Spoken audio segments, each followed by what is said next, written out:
All right, so school is out, but don't let learning take a holiday. That's what we're learning right now. We've got some fun family activities that you can use to avoid the summer slide when school is out. And joining us here now is Sasha Emmons, editor-in-chief of Today's Parent. Thanks so much for joining us. Thanks for having me. And the first question is, what is the summer slide exactly?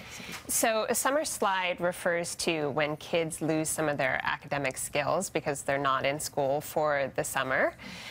Kids in math tend to drop about 2 months worth of skills over the summer.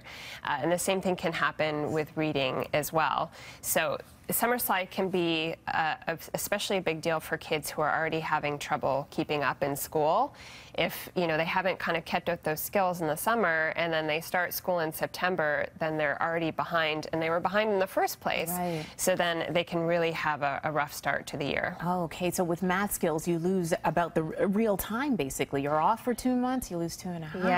Yeah. So it's very important to keep it up. And the thing is that, kids have been in school all year, they're off and excited for summer. How do you, I think parents may struggle with, let's say, putting a workbook to them or saying, okay, we're going to sit down and do a little homework now, but you don't have to do that necessarily. Well, it's all in the marketing, really. Yeah. You definitely don't want to say, hey kids, today we're doing homework, we're doing summer homework. They will not go for it.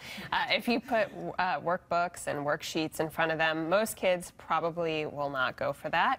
So it's more about stealth, sneaky learning. And the good news is there's lots of ways that you can just sneak it into to everyday things that you're doing, or just your regular summer activities. Okay, so you have some do's and don'ts for us. I do. As well. Okay, I do. When we start with reading now, what are what's the don't, I guess, with reading?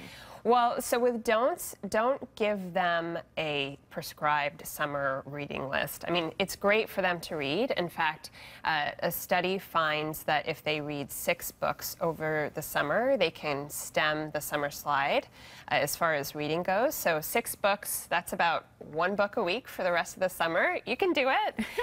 But when you go to the library, maybe you have books that you love that you really want them to read, but really they'll be much more interested in reading if they find the books and that they align with their interests. So, if they're into monsters, find something with monsters.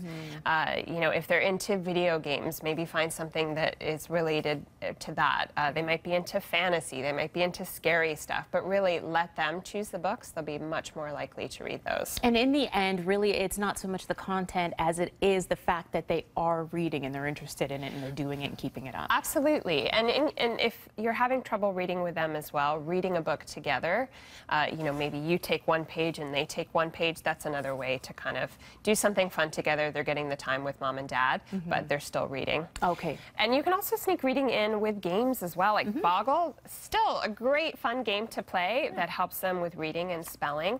Bananagrams is another good one, so gamifying it is a really good idea. Okay, hopefully the kids are not listening. So next time your parents pull out the Boggle board, then you know that it's not so much no work. Learning happening it's not learning here, it's just fun. It's just good times. Now, math as well, that would be, I would think, a tougher one to kind of sneak in their stealth, but you can do it. You absolutely can. I mean, just look for everyday opportunities. If you're at a restaurant, ask to keep the menu and have them look for the most expensive thing, the least expensive thing.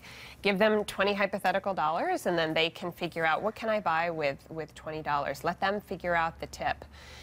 You can also just, go for a scavenger hunt and say, let's look for all the different shapes that you know on a scavenger hunt.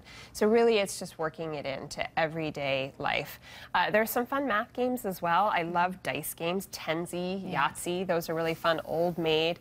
Any of those games that have them looking at numbers and using numbers are also a great way to just sneak it in, but they just think they're playing a game. That they're having fun, and that's it. Okay, good. And then also you have other tips as well when it comes to learning words and continuing the learning without it being so in your face and blatant, like let's say picking a word of the day or something like that so they can retain it. That's a great idea. You can pick a word of the day or even a word of the week. If word of the day feels too ambitious, put it on the fridge, and everybody in the family has to try to use that word. If everybody's doing it, then it makes it just that much more fun. And there are other ways just to sneak in reading. Put on the closed captioning on your TV. If you have a karaoke machine, they're reading when they're doing karaoke. So that's another way to just get them reading. Have them read a recipe. You know, have them at the grocery store reading labels and looking for something, you know, with the most protein. Those are just, you don't have to read a book in order to read. And exactly. You can read just in everyday life, and they learn a little bit about everyday life when you go out to the grocery store. Absolutely. You're building life skills as well. Exactly. Okay, great. So you can keep the kids reading, of course. If you want more information on this, you can go to breakfasttelevision.ca. And of course, you can take a look at today's Parent on Texture as well. Thanks so much, Sasha, for joining us. Appreciate it. I'm sure the kids will too in the end. They definitely will. All right. More BT when we come back. Stay with us.